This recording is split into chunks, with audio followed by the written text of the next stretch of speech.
In this BDRSuite How-to Series video, I'll show you how to add a Mac machine as a data source for backup. To begin, download and install the BDRSuite Backup Server. Once installed, open the BDRSuite console. For a step-by-step video on the installation process, check the link in the description. Next, enter your username and password, then click Sign In to access the server. Navigate to Hypervisors, Servers, and Endpoints tab. Then select Data Source, followed by Servers and Endpoints. Click on the Add Host and select Mac. To manually add a Mac host for backup in BDRSuite, start by selecting the appropriate backup agent based on the Mac's processor type. Click on Download to save the agent, transfer it to the target Mac host, and install it on each Mac you plan to back up. Backup Agent is a mandatory component for Mac backup, and you'll need to install it on each host you plan to backup.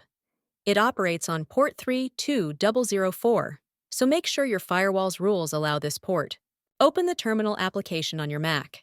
To install the BDRSuite agent, first, use the curl command to download the required agent. The downloaded file will be in a zip format, so unzip the downloaded file using the unzip command and access the contents. After unzipping, you can continue with the installation process. Then, run the .bin file with admin credentials, specifying the IP address of the target Mac machine at the end. You will receive a confirmation message once the installation is successful. Once the BDRSuite agent installation is complete and the service starts running on the host, the Mac machine will be successfully listed as a data source for backup. You also have Bulk Agent Installation option to install backup agents on multiple Mac machines simultaneously using any third-party tool.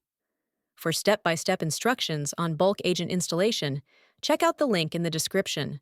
Navigate to Backup, then select Configure Backup, and choose Mac.